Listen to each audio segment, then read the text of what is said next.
Hey guys, this is Pastor Chris. And this is Pastor Kelsey. And we want to take today to start kind of something new we're going to do for the next few weeks. We want to take Mondays and specifically talk about some practical parts of our lives right now.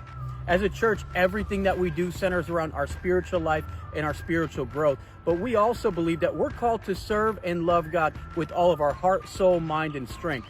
So really what that boils down to is the fact that everything that we do is spiritual. How we steward what God has given us, what we do with the opportunities He's given us. And so we want to talk about some of those practical areas of life and to help you know and see how you can serve God in those areas. Pastor Kelsey, what are we going to talk about today? Yeah, so today's video is called Stimulus Dilemma, Save It or Spend It. Maybe all of us who's watching this video today would have or might be getting a check from the government to help during this time of the COVID-19 crisis. And so we just kind of wanted to talk about what might we do with that money? What are wise ways to spend that money? Or maybe what are some unwise ways that we can avoid?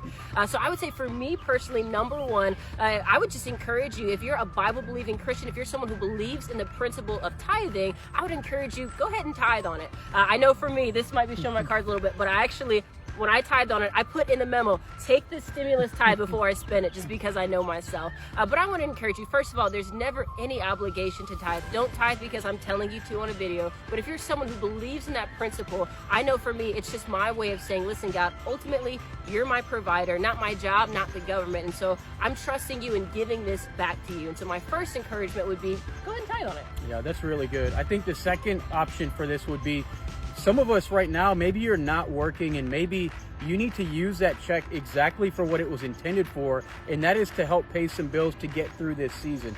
If that's you and you need this check for that purpose, please do that. Don't take this as an opportunity to go on Amazon to look for the best deals, to see what's on sale, but take that check and be wise with it in paying on the bills that you do have. Yeah. If you have been blessed with the opportunity to still work, or maybe you're financially stable enough that you don't need this check to pay bills directly, the next question would be, do you have any debt that you can pay on?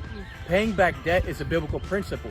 Scripture tells us that if we owe someone a debt, we are essentially a slave to our debtor. And so during this time, a lot of companies are not collecting interest on whatever that debt might be. So this is a great chance for you to be able to get ahead by paying on whatever debt that it is you might have. That's really good. I would say this third principle would be, maybe if you're someone who's working right now, you're still able to get your paycheck in, and so maybe you're not necessarily worried about paying off those bills because you have that, and maybe you don't have a ton of debt right now. I would encourage you, go ahead and put that check into savings. We want to make sure that we're being good stewards. In other words, that we're being good managers of what God has given us.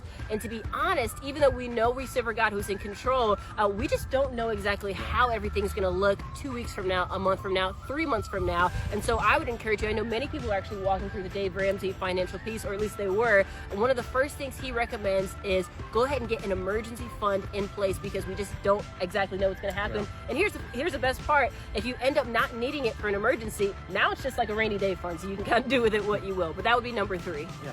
I think the last thing that we would want to share is maybe this is an opportunity for you to bless somebody else. Yeah. Maybe this is a chance for of someone that maybe is struggling a little bit more, that needs some help. Or maybe there's a particular local organization that you want to support that is helping meet the needs of the community. This could be a great chance to maybe take this check that you've received and not necessarily make it about yourself, but use it as a way to bless other people. So during this time, do you know of anyone that could use some extra assistance beyond what they've even received? Do you know of any families that might be struggling right now? This is a great chance for you to take what you've been given and take it as a seed to sow into somebody else's life and say, I'm going to take what I've received and use it to bless somebody else. As you do that, I believe that God's going to honor that, and He's going to pour out His favor on you as you make your focus meeting the needs of other people. That's so great. Listen, those are our 4 tips with what you might do with your stimulus check. I want to encourage you first, if you have any questions about anything that we said, anything that you want to discuss further, feel free to reach out to the church. Or if you have any other topics that you would love for us to dive into for a couple of minutes, we're going to do this every Monday. So feel free to drop those in the comments below or send us a direct message. We love you guys.